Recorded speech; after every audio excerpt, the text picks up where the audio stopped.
Hey y'all, welcome back to my channel. I am Stephanie, Sew Glover Creations, and today I'm going to be talking about this. I did a glow-in-the-dark comparison between the DMC, the Sulky, the Kreinik, and then the Treasure Braid, Petite Treasure Braid, what is it? Petite Treasure Braid, Silk Lame Braid, and Petite Silk Lame Braid. So I'm just going to go through and talk a little bit about each one. I'm going to insert some clips of it being stitched up, mostly the Kreinik, and then just talk a little bit about which ones glow faster or glow brighter, which ones last longer, and which ones dim faster. And you'll also see the ones that glow like their actual color. So what I'm going to do first is I'm going to show you what they look like. I'll go through each of the numberings that I did here, and then I will do part of this in the dark. So first I started with the Sulky. This is Sulky one strand. This is the pink, orange, yellow, green, blue, and purple. So one thing to note, when I was ironing this, I got too close and some of the pieces melted. So don't iron on the front. That should be probably pretty well known by now, but I like to live life on the edge. And so I was trying to get like in between these pieces right here, and it melted my back stitching just on the edges. So note that about Sulky. So this is one strand, 2 strands, 3 strands, and 4 strands. And then they all come in the pink, orange, yellow, green, blue, purple, and white. Over here, I did all of the whites together, and I'll talk about that a little bit more in a minute. These right here, these 4, this is Kreinik, and this is number 4. This is a 16 count, so I could do 1 and 2 strands of the Kreinik number 4 on 16 count. 3 strands, no go. It would not pull through. So as you can see, they have a pink, an orange, a yellow, and a green. They don't have a blue or purple. And then they have their white, which their white is more of a creamy color, you can see. These are like a brighter white. So I think Kreinik, definitely more of a yellowish white, and then DMC, and then Sulky, and then the Treasure Braids. But this is the number 4 braid. This is a number 8. So this is a little thicker. This stuff is hard to work with. It is not great on 16 count. Do not recommend on 16 count. It's really hard to, not just to pull the stitches through, but to get them to lay even remotely flat. Let me see if I can try to zoom in on this. You can see, so on the Kreinik, the number 4, are these two. The number 4 is, when you're using 2 strands of it, it's hard to get through, it's hard to get it to lay flat, but I think it lays flatter than the number 8 even, and you're only using 1 strand of the number 8. So even though you have 2 on the number 4, it's definitely harder to work with the number 8. Then you have the Kreinik. This is a blending filament. So these are used to blend with other colors. This is 10 times easier to work with than the number 4 and the number 8. I think I would definitely use the blending filaments again. I don't know that I would use the number 4 or the number 8 of their glow in the dark, because you'll see, I'm gonna do a stitch comparison, or a little video of it. But this is what the thread looks like. And it reminds me of those little Rex lace, oh, they're like keychains and stuff we used to make with the Rex lace. Sorry, my nails are awful. It's like a cord. I mean, it's strong.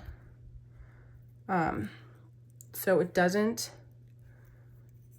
like, when you pull it, it's not gonna break, but when you're pulling it through the fabric, it wears down really quickly. And this is number 8. So the number 4 is a little bit thinner.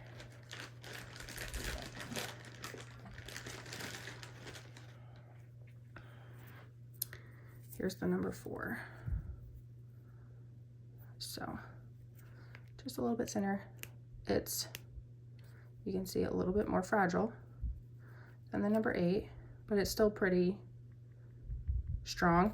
But it is like, I'll show you with this piece. So there's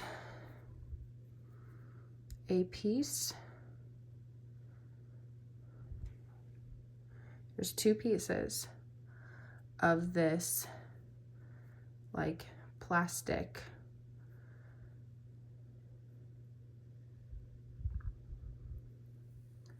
and this is actually what glows. So you can see there's still another piece in there. And then there's like these little white strands, which I'm sure is just to make it more durable, because I don't think this is like plasticky and it stretches. It's pretty fragile. So, but this is the piece that glows. Just looks like a little thin hair. And I'll show you that when I turn the lights off. I'll leave this here. So that is the number 4, number 8, and then the blending filament.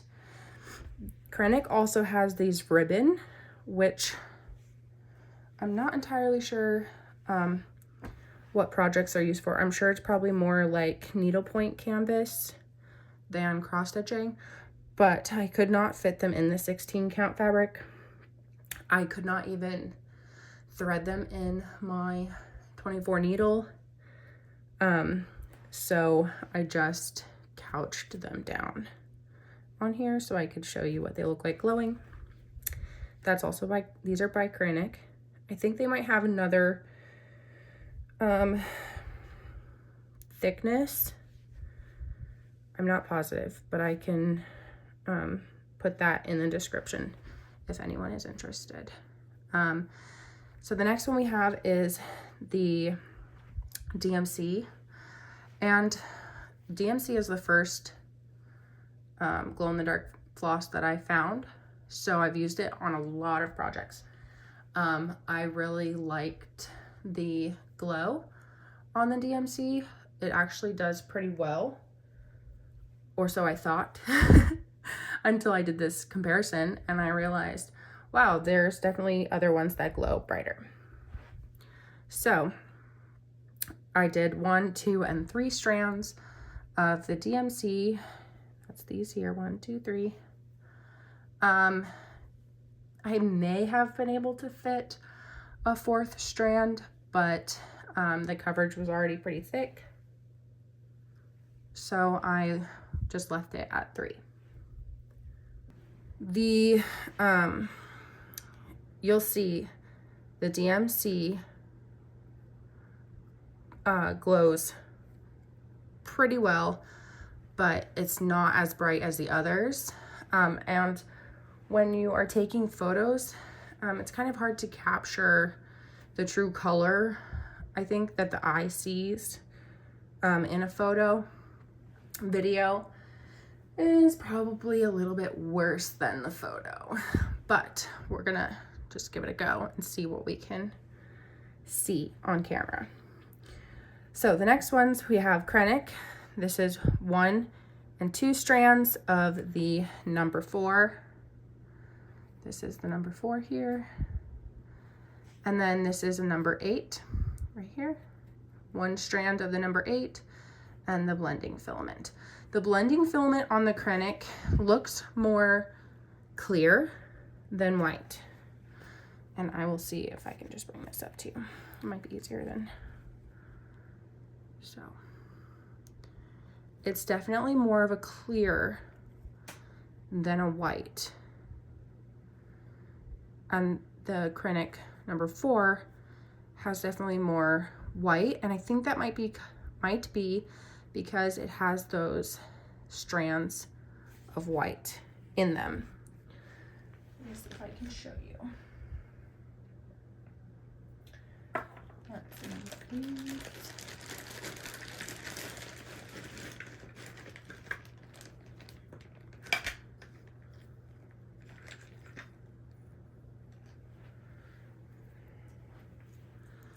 Okay. So, as you can see, it has these strands of white. These little strands. They're like little hairs almost. They're very thin. And then it has the same plasticky as all the rest.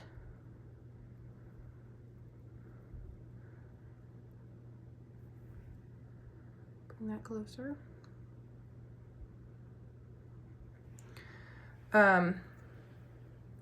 So it has the plasticky pieces are definitely more white in the number 4 and the number 8, and they're more clear in the blending filament. Then you have sulkies. Again, this is 1, 2, 3, and 4 strand of the sulky white. And then you have the petite treasure braid. This is the petite treasure braid. It actually has a sparkle to it, which is really hard to capture on camera. It kind of looks more metallic in the video, but it's definitely like a sparkly.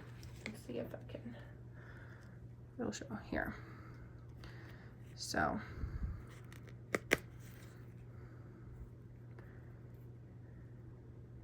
it's more of a sparkly color than a plain white. So that's petite treasure braid, 1 strand and 2 strands. Then there's a petite silk lame braid. This is 1 and 2 strands of that.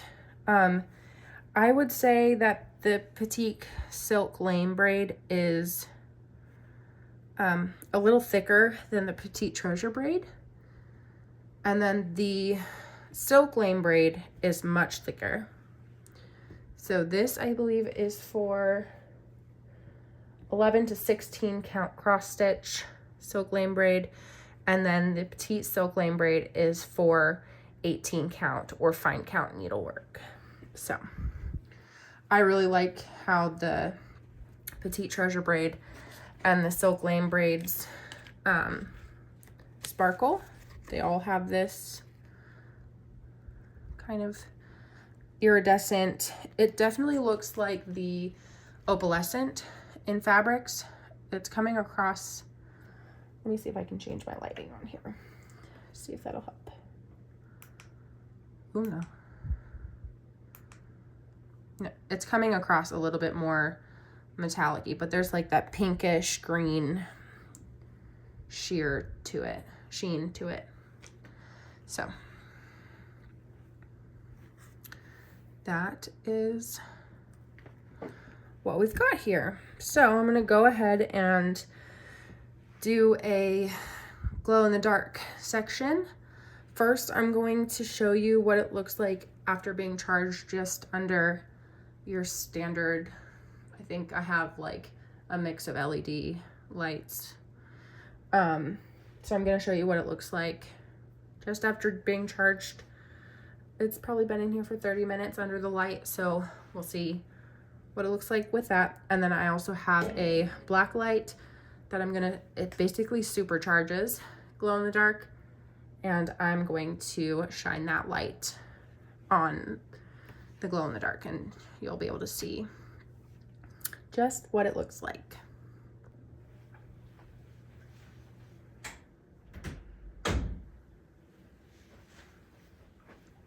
Okay, so I went and turned off the overhead light. I'm gonna turn off my camera light. Voila! Okay, so first things that I want to note. The Kreinik, the pink and the orange are really the only two that glow sort of their color. This up here is the pink, this row, and this here is the orange, this row. This is the yellow, and it glows a little bit brighter than the green, but they have that normal greeny glow to it. The sulky blue actually glows a little bit more on the blue side, and the purple glows a little bit more on the blue side as well. So these two right here, this is blue and this is purple. So any of those Lord of the Rings patterns where it has speak, friend, and enter, this would probably be a really good color option for those. The rest of them all glow pretty much that normal green glowy color. With the regular charge of like your normal house lights, you can barely see the DMC. The Kreinik filaments, barely see them. But the rest, they're not bad. The one strands are definitely struggling to show. So on a 16 count, you definitely want to do more of like a 2-strand or more of the Petite Treasure braids, sulky, DMC. They all need more. The Kreinik number 1 or number 4, the 1 strand is the brightest of all of the whites, except for the silk lane braid because it's so thick. But I don't think that you would be using the silk lane braid for too many projects where you would only need 1 strand. So it definitely compares more to like a 3-strand of sulky or 4-strand of sulky, these here, or the number 8 Kreinik. And as you can see, just in the few minutes that I've been talking, the filaments are already starting to fade. The DMC is already starting to fade. The ribbons, this 1/8 ribbon, the lower ribbon, is dwindling fast too.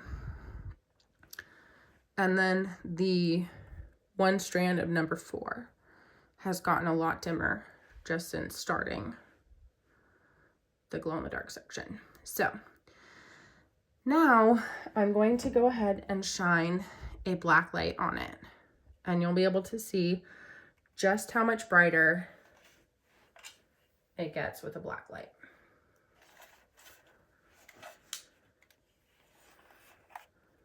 So with the black light on them, these look fluorescent. They shine really bright, even brighter than what the camera is picking up. to the eye, you can really see these. They're very, very vibrant. So I'm gonna go ahead and do a good wave over all of them.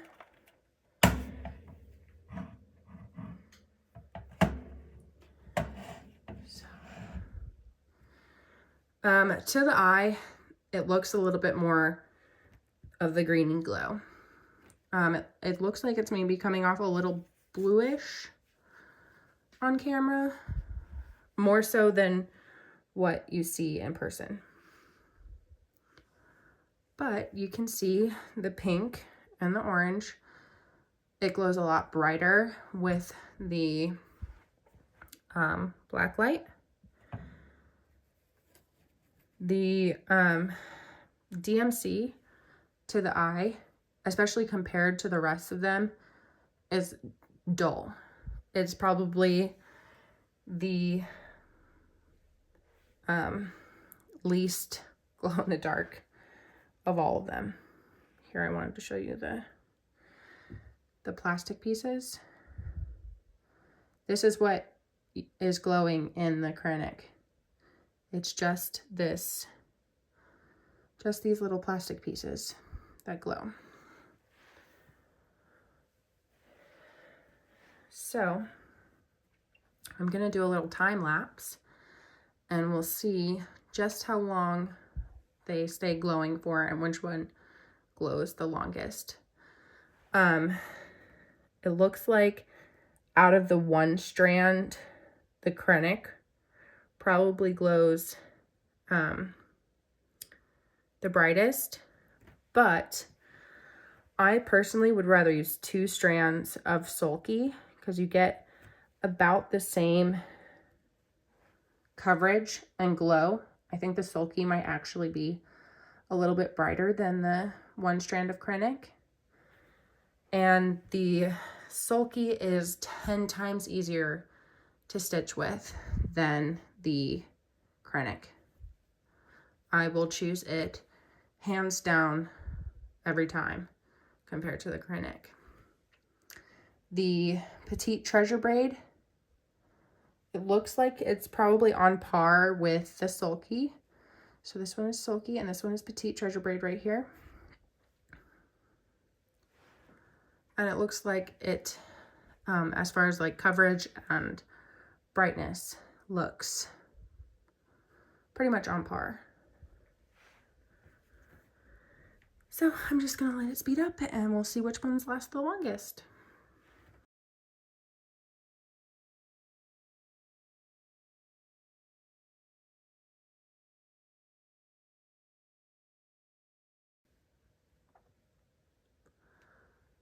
So I just want to point out real quick, the single strands on the left side of the Sulky and the single strands over here in this column, as well as the Kreinik filaments, you can barely see them on camera, but I can still see them with the naked eye. So while you can't see them, or you can barely see them on camera, I can still see them in person. The Kreinik ribbon, the same as well. I can still see it, but it's the 1/8 ribbon is actually starting to dim a little bit faster than the 1/16. And the 1/8 ribbon is a little bit thicker.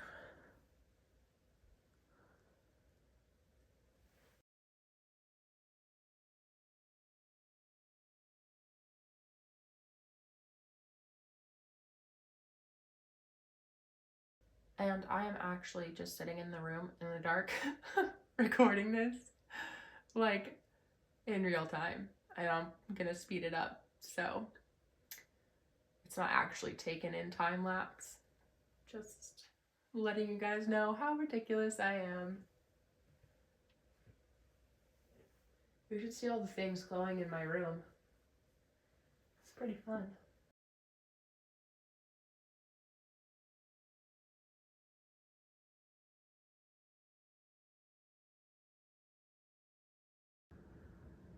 So I did not add a timer.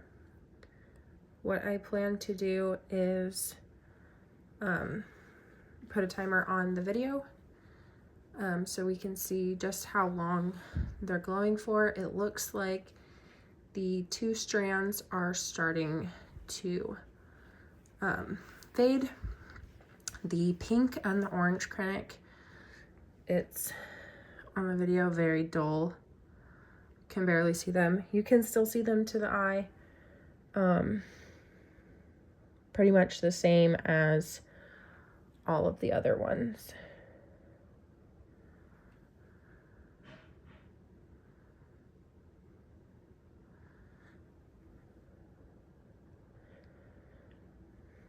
I can see all of the strands to the eye. Even the 1/8 ribbon, I can still see. It's definitely faded, but it's still visible.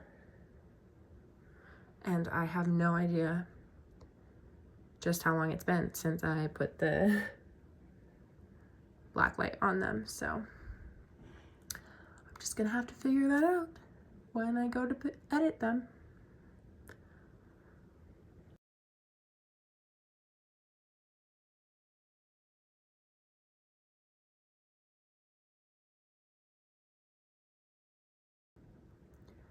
So as you can see, the sulky on the left side here, the pink and orange have faded quite a bit. The green has faded, and then the purple has faded. The yellow and the blue are still pretty good on camera. These are the 4 strand here. These right here are the Kreinik number 8.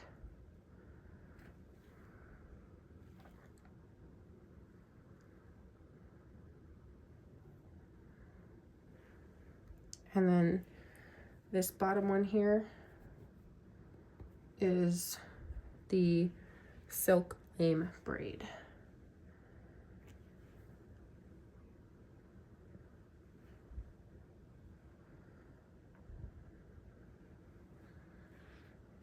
So I'll go for just a little bit longer and see which one.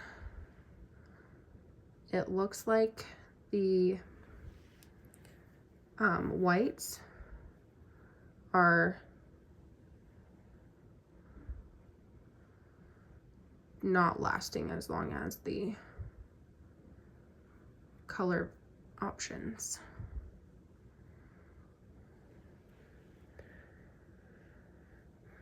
But like I said, this is what the camera is capturing too. I can still see them all to the eye. They're definitely faded, but I can still see all of the 1 strands as well as the others.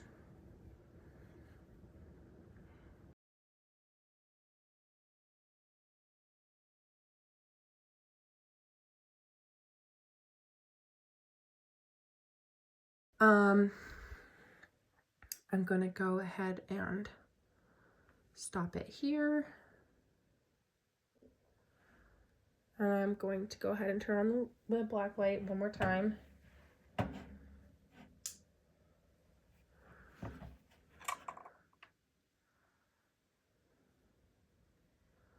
Hope you're not watching this in the dark like I am, because that was really bright. Here you go again. How they look glowing. And now I'm gonna go ahead and turn on the light so you can see the colors again.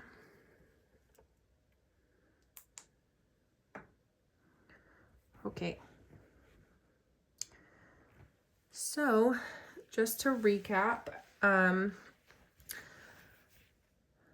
personally, I would choose the sulky.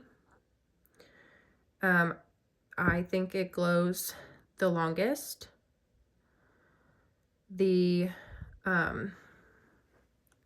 white of the Sulky is much brighter. I think it would probably compare to a B5200. The DMC is a little bit more like on the off-white side, but not nearly as off-white as Kreinik. The Sulky is just 10 times easier to stitch with. I'll insert a video of stitching with the Kreinik. Sulky is a 40 weight cotton. So it's like sewing thread, quilting thread. And I just, as you can see, 1, 2, and 3 and 4 strands of it.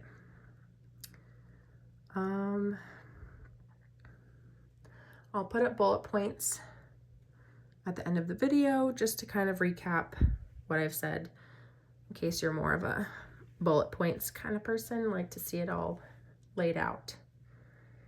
And that's about it. I'll insert that video for the Kreinik, stitching with Kreinik here.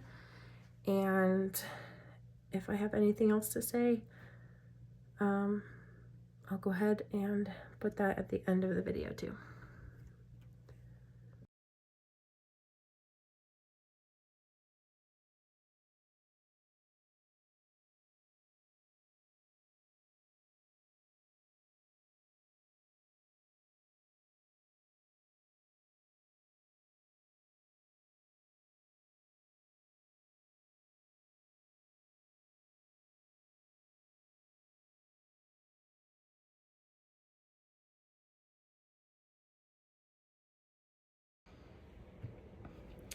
Hey y'all, I am going to show you now what the Kreinik looks like and sounds like when you're stitching it on Aida.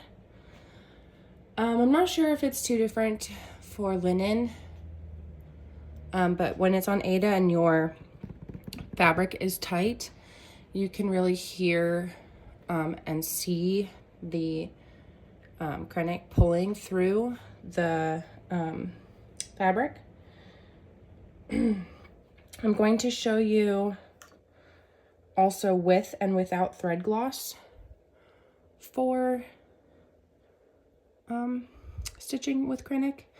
This is what it looks like. You can see it gets pretty coiled being on the spool. This is what the spool looks like. This is a number 4 Kreinik in grapefruit, which is their white. So first things first, I want to show you what the ends are like. See if I can get a better view of this.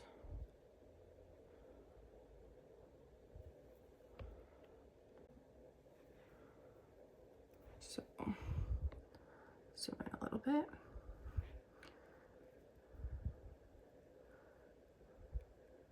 So, the ends have a little bit of the glow-in-the-dark strands, which are the thick, plasticky strands. And then a few of the like thin white strands, which they do not actually glow. So you can see, I help if I turn my light on. There, that's better. You can see the different kinds of strands that are in there. There's like a plasticky strand, and then there's these little white strands like that. So this, when it's freshly cut, it's a little bit easier to thread in the needle, but if it's like this, it's pretty difficult. So what I do is I use thread gloss. This is what it looks like. If it gets, if the lint gets built up, you just kind of go like this and rub all the lint off of it. You take your strand and you put it down and you hold your thumb over it and then pull the strand out. So now you can see just one pass through the thread gloss makes that end tamed. It's going to be much easier to put through the needle. I do 2 or 3 on the end just to be safe, and it makes it a little bit more firm so that when I go to put it through the needle, it just goes.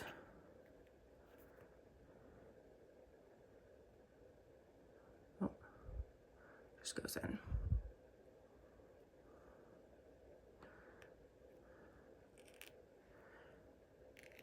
Can you hear that?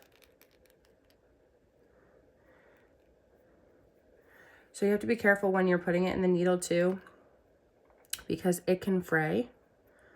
If you don't use thread gloss, this is what it does. It kind of like pulls the different strands, and you can see it, there's like this loop now. So I use thread gloss.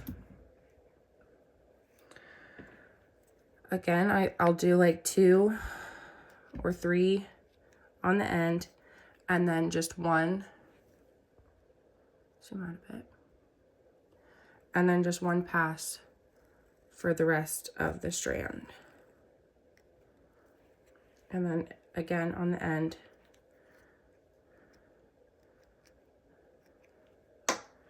Just so that my ends don't start getting frayed while I'm working with it. Personal preference, really. And then thread it through the needle. If I can see where the needle is. Okay, see how it just only 1 got through? Sometimes with regular floss, you can pull the 1 end that got through and thread the needle anyways, like it'll pull the other strand through. This will split. So don't just pull the 1 end. Sometimes you kind of have to squish them flat. There you go. And then you pull. The Kreinik number 4 usually stays in my needle pretty well, so I don't pull a really long tail.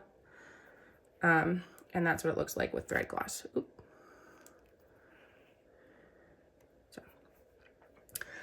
So I'm gonna do 1 little swatch with a strand with thread gloss and 1 swatch with a strand without thread gloss. Just gonna anchor over here and then start stitching.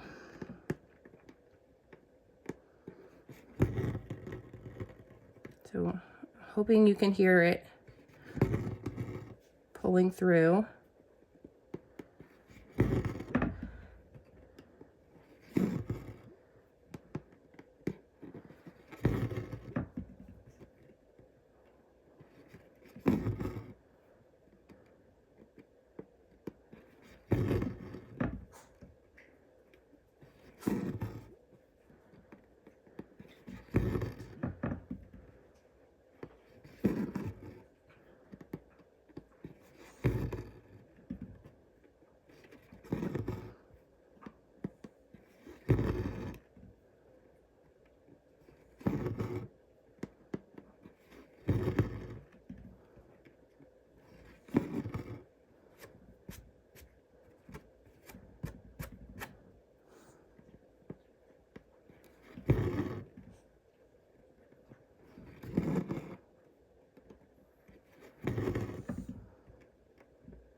So it's pretty difficult to get this stitching with the Kreinik to look like uniform and neat, I've found. I used to really try to get them to lay flat and even, and I have since given up. This is probably about as neat as they will look. Sometimes you'll get a rogue stitch that just does not want to lay flat. Like it'll curve a little bit. Kind of like this one up here, I'll show you. This one up here, see how it's kind of like it's curved at the top, so it doesn't look like it's laying flat. And I've just kind of given up on those. I'm like, I don't care anymore. It's good enough.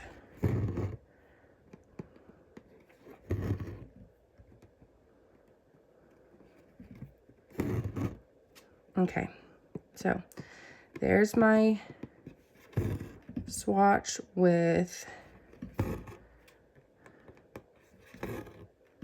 glow in the dark,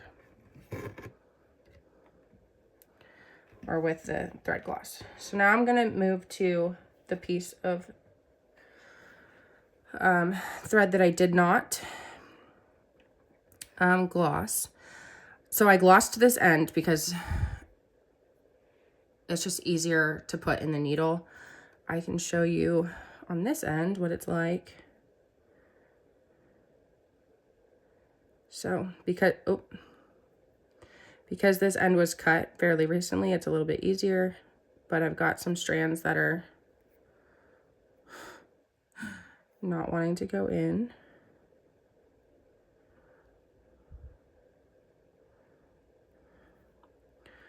Maybe I'll show you what it's like if you pull it through. Trying to twist them together. They don't want to twist together.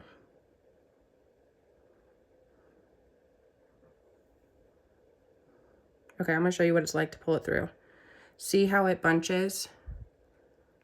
It will do that the whole strand. You'll just end up with like a few pieces of strand instead of the whole thing. So if you don't get all of these pieces through all of the eye and you try to pull, it will do this. I don't know if you can really see. I'll zoom in a little bit. It will do that. We don't want that. So if you don't use thread gloss, at least get thread gloss for the ends. It makes it 10 times easier to get the whole thing through the eye and not shred your strand. See, that end had thread gloss. So even if you just did it on the end, just to thread your needle, it's 10 times easier, because that is a mess trying to get it through. So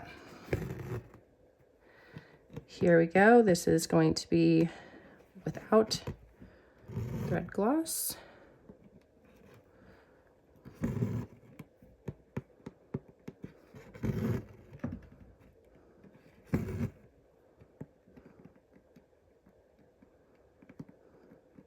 I'm also going to show frogging stitches with the Kreinik, at least with the glow in the dark. I've found that like unstitching or like backward stitching in order to pull out your floss does not work well for the Kreinik. If you catch one of the pieces, it will fray.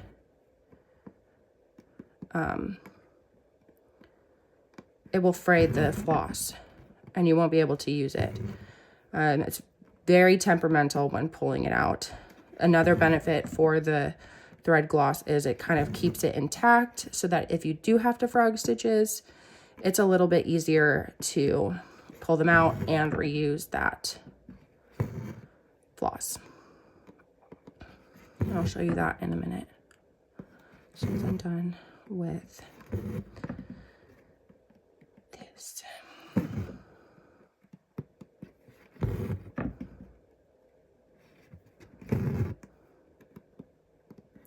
I tend to pull my stitches pretty tight.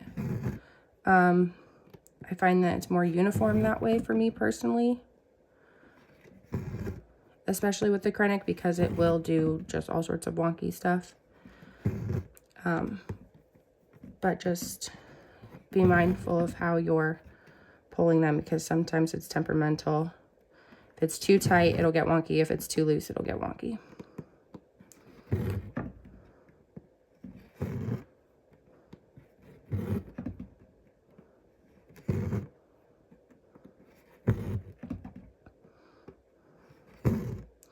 Okay, so that's what it looks like. I'll zoom in a little bit.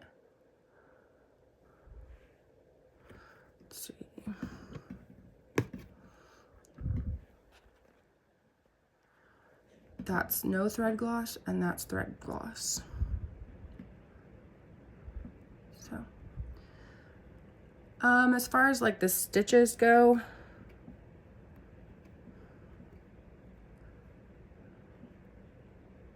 they both kind of look the same, thread gloss or no thread gloss. It's just a matter of being easier to thread the needle, really. Okay, I'm gonna pull out the stitches. So I'm gonna do this bottom row by backwards stitching, like undoing the stitching, and show you. Okay, there you go. Here's an example. I caught a stitch somewhere, so now I can't pull it through, even though I just went back in the same hole that I went down. So now I have to pull this out of my needle,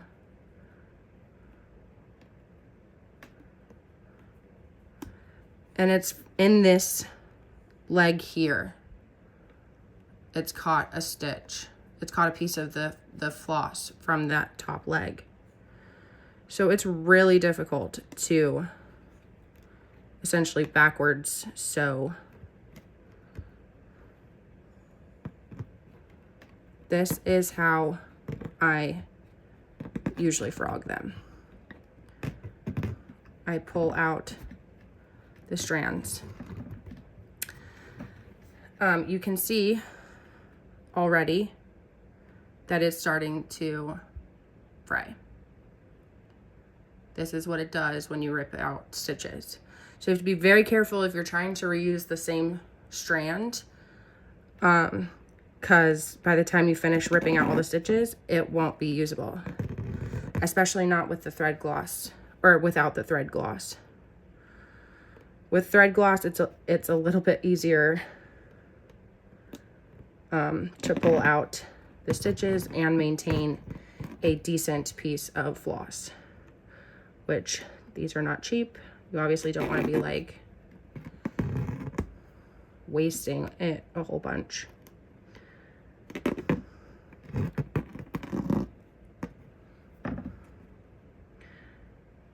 So I'm just going to pull out the stitches the way I normally would, because for me, I personally cannot seem to get it back through the hole without catching.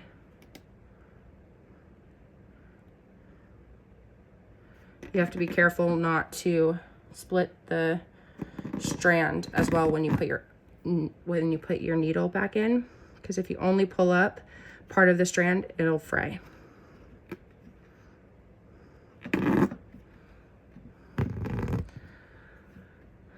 I personally don't cut out my stitches because I am clumsy and I will likely end up cutting my fabric, and I just don't want to take that risk. So I don't use a seam ripper, and I don't use scissors to cut out my stitches. I will take this long butt time to rip all the stitches out one by one.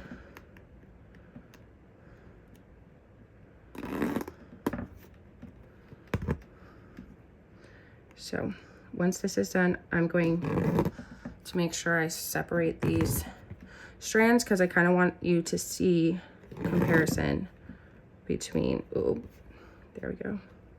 That's what happens when you only catch one.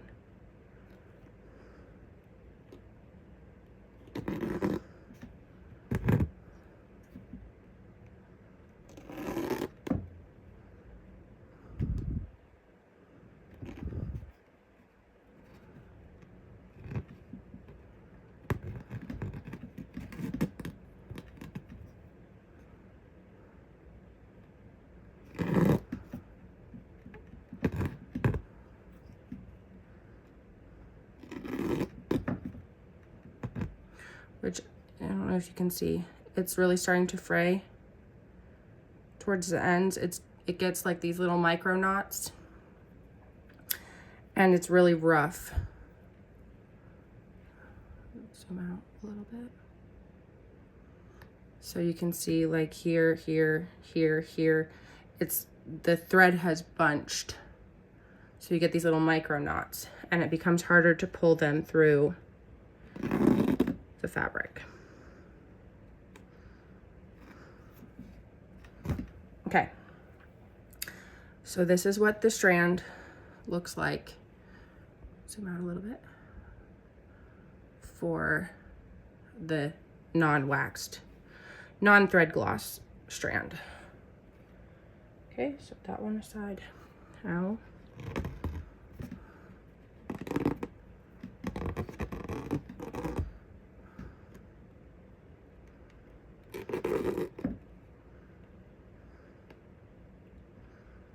this one, because the thread glass is on the stitches, it's less likely that you'll catch one of those single strands, but it still happens. Oh, see, like that.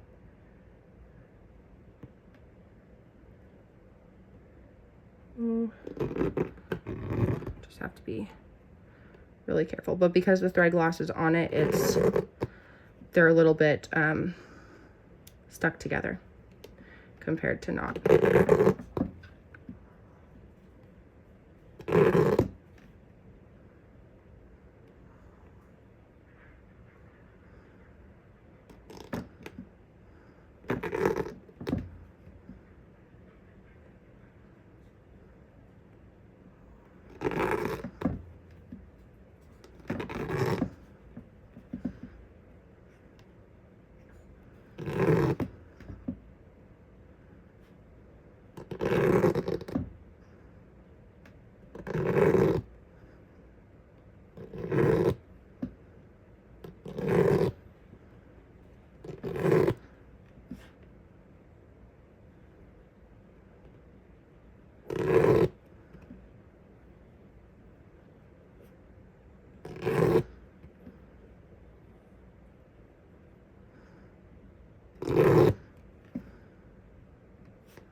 Okay, so it was much faster to frog, I think, much faster to frog the thread gloss strand. You can see there's like a little bit, zoom in a little bit more. There's like a little bit of fraying,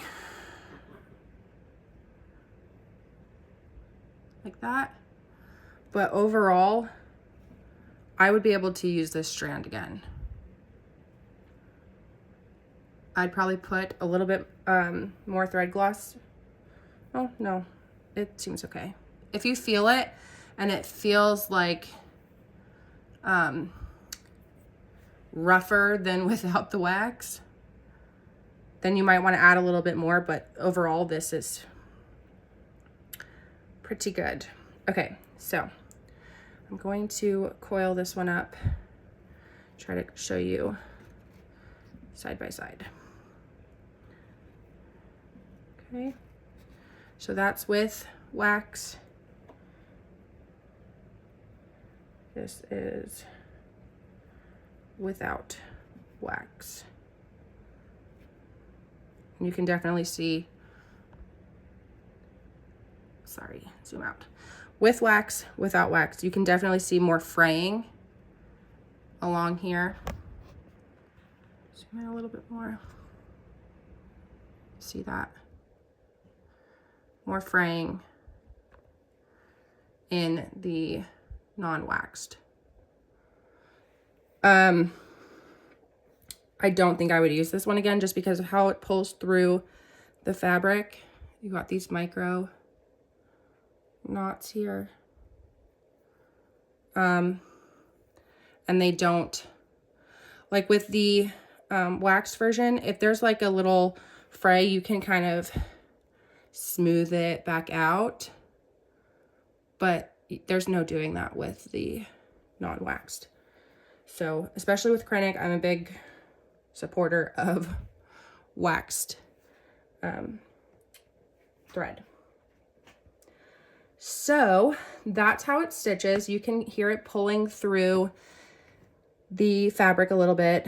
You can see they leave pretty big holes because it's a thick strand. This is the number 4. The number 8 is a little bit thicker. So it would of course leave a bigger hole if you have to frog. But I think that's all I wanted to show you. So talk to you later. And I just want to add, thank you guys so much for just being cheerleaders along on this process. Those of you who waited so long for me to stitch it up and have been waiting to see the final progress on it. I have actually enjoyed stitching all these tiny little hearts, except for the Kreinik. You are not my friend. But I just wanted to say thank you so much for all of you who encouraged me. And that's it. All the hearts to all of you. Love you. Bye.